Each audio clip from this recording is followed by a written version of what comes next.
Hey guys, welcome back to my channel, Karma's Closet. I'm Alicia and we're back for another Insecure review. The last time I did a review was in 2018.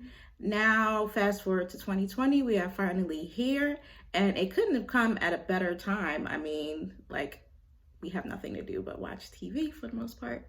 So I'm excited and we just jumped right back into it. I was thinking like, damn, did I need to like go back and watch? Which I probably still will go back and watch like the last 2 episodes from last season.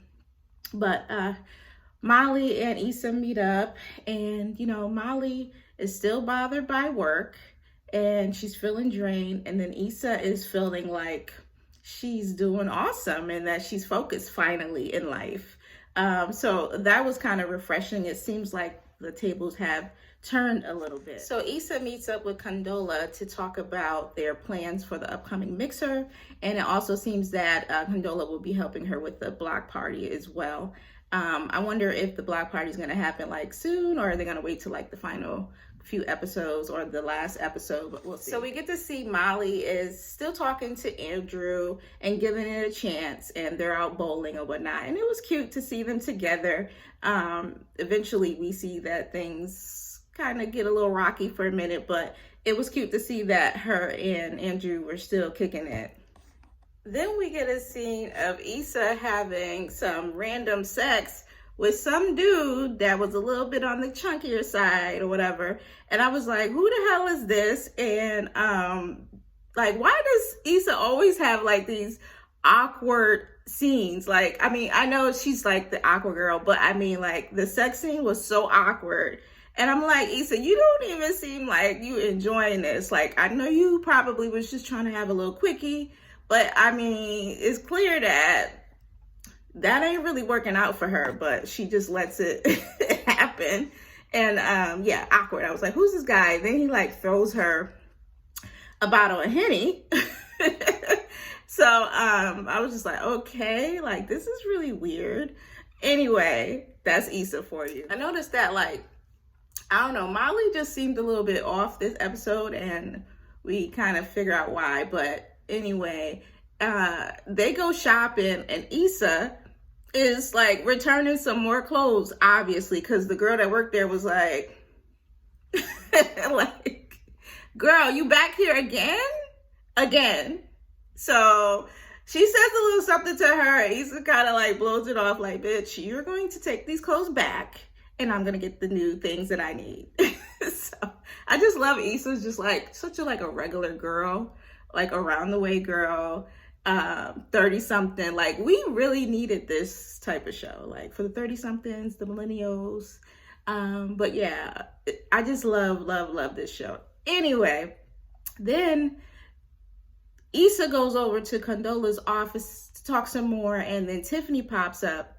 And so I guess Tiffany was the reason why Issa met Condola at the baby shower. I didn't really remember that, but she basically says that she met this guy there at the baby shower, and Issa's like, like there weren't that many guys there, and Tiffany's like, so I was wondering, like, is she going to find out or are we gonna have to wait? But no, they let the cat out the bag, and basically she finds out that his name was Lawrence, and Issa's like, Tiffany's like, Tiffany girl, you knew, but whatever, you know how Tiffany is. Anyway, awkwardness. Issa's like, oh no, like we were together, like he's my ex. And the girl's like when I tell you that whole like conversation, like I couldn't imagine having that convo with somebody that I thought I would probably be friends with, or we were building a friendship, and then boom, she's dating your ex. So Issa kind of like brushes over it and is like, nah, it's good, like no biggie, you gotta hook me up with one of your exes. Issa always finds something crazy to say. But anyway, the cat's out the bag, and of course Issa starts like daydreaming, but like it's fake, that Lawrence and Condola is having sex like right in front of her, like it ain't nothing, just rubbing it in. And like, did you see how Condola was like getting it? And then she kept like looking at Issa like, yeah, I got your man, girl. And it's good, real good. Oh my God. Like, Issa, it wouldn't be a freaking Insecure episode if it wasn't for one of those like visions or whatever. But she tried to call Molly, but of course Molly didn't answer the phone.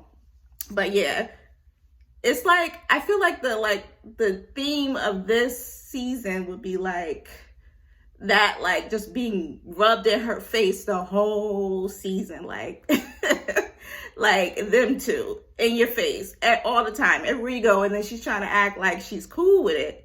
Like, come on, Issa, you know you're not cool with it. So for all the guys out there who are Team Lawrence, here you go. Lawrence is back, and we get a scene with him at his house, and then like he's like cooking and getting something ready. I'm like, oh God, here we go.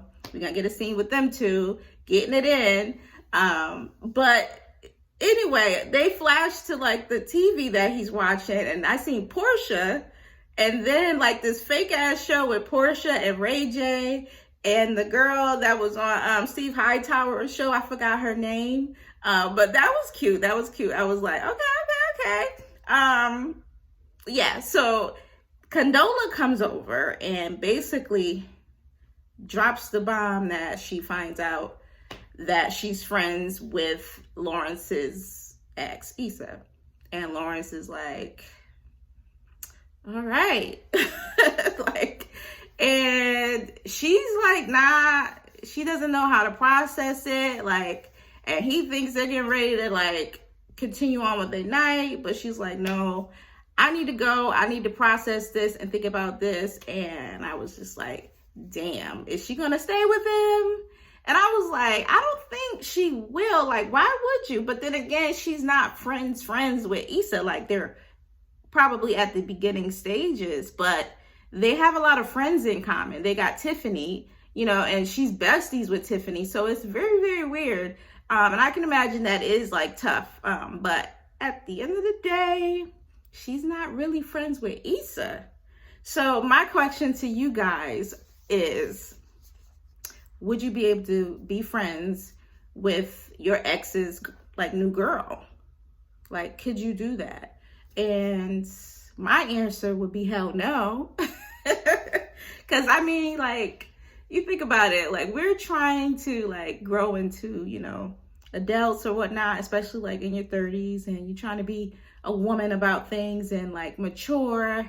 But I'm not there yet. Like, I probably wouldn't be able to even front like I'm there yet, because it seems like that's where Issa is like right now. It's like probably like the first phase, like, oh, I can take it, I can handle it, I'm over him.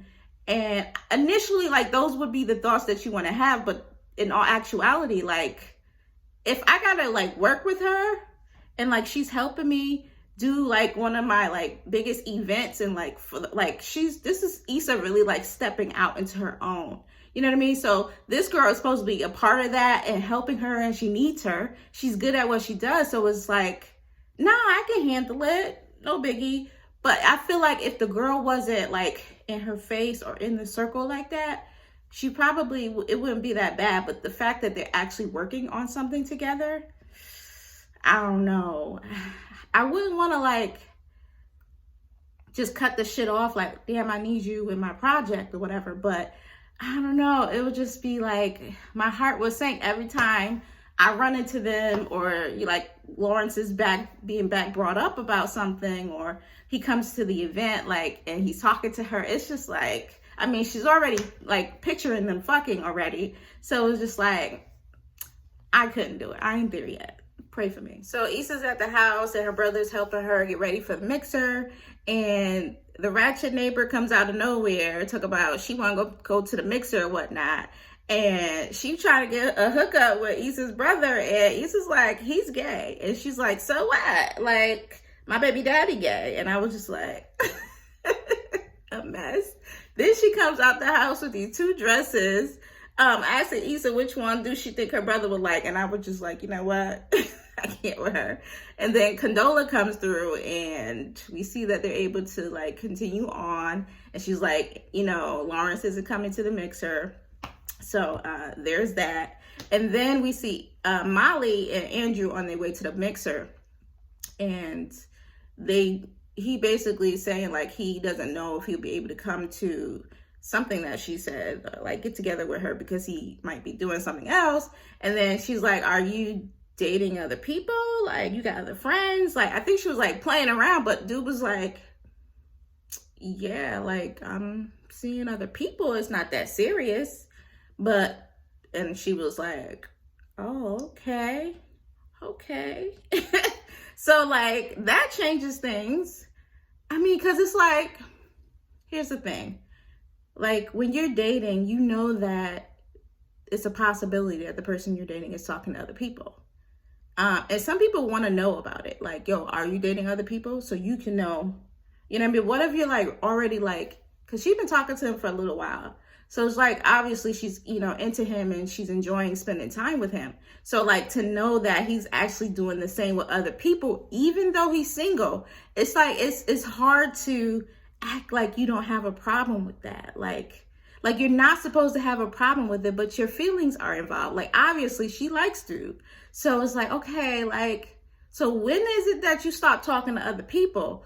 But what if you really like the guy and he's dating other people and you find that out? Would you like just fall back? Would you stop like really engaging with him like that and kind of like wait till you know that he's like leaning more towards you than the others to actually like react and be more present? Because I feel like Molly wanted to like fall back on him, even though she liked him. It's really hard hearing that. Like people really try to stunt like, oh, it's nothing. He dating other people. Oh, that's fine. Like, no, I really don't want you to date no damn body but me. Like, let's just be honest. But what do you guys think? So now we're at the mixer and Condola, Issa, and Tiffany, they're talking to a woman named Cheryl. I think she's someone from the community that's who possibly could give a donation for the block party. And Issa's basically trying to give her a little bit more information and let her know what like her mission and her vision is. And she keeps messing up. And Condola tries to jump in and help her out, but they ended up like bumping heads and it was just mad awkward. But that's what I enjoy about Issa. Like it's super funny, but it's just like, damn, Issa, could you just get it right? But anyway, that girl Cheryl is actually from LA. I can't remember her real name is, but I know she was in that movie with Terrence Howard.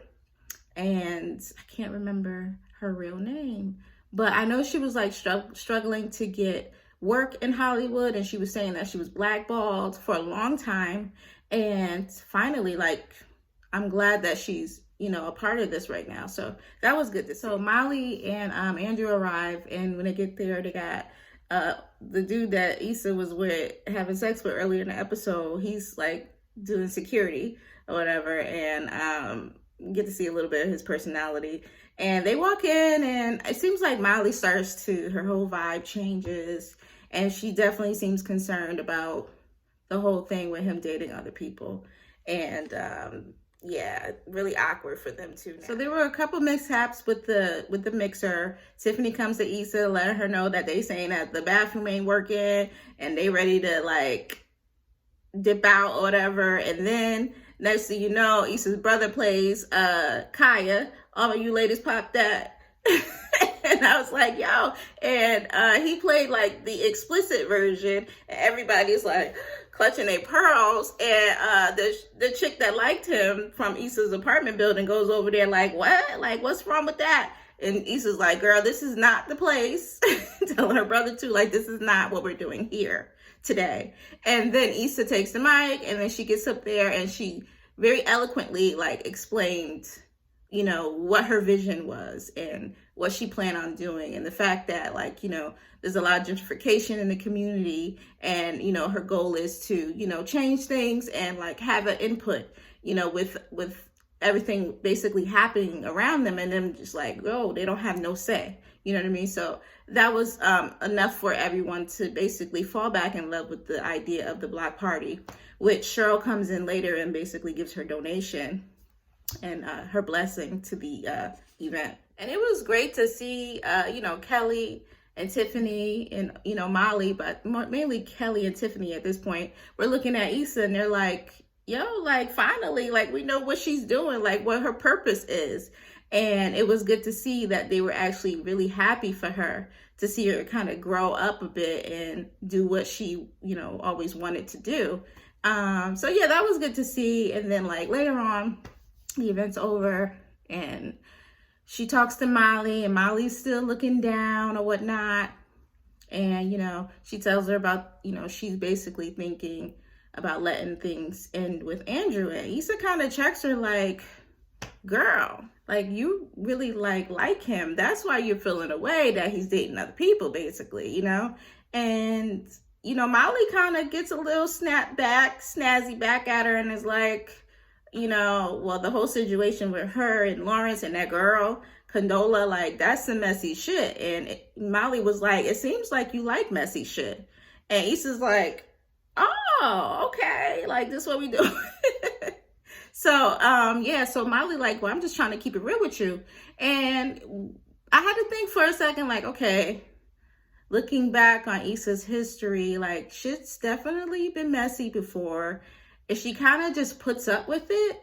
And in this situation, like Molly's kind of right. Like she could basically be like, I'm not gonna be friends with that girl because it's gonna complicate my situation. I do not want to see them together. Like, and just cut that whole situation out. But she's trying to roll with the punches and act like she's not bothered or whatever. But like being friends with her is like messy. You know what I mean? And I don't know, like the girl ends up going back over to Lawrence's house and they get it in. So I was like, okay, this is going to get really weird because she just basically solidified that she don't give a fuck. And she's going to, see what can happen between them two. And Issa doesn't matter. Like at the end of the day, that's not her friend. So I'm curious to see how Issa ends up like dealing with the situation moving forward, because she's kind of passive, like very passive. So I can see her like basically trying to still put up with the shit knowing she ain't feeling it. But anyway, thanks for watching. Please like, comment, and subscribe. And I will see you back next week.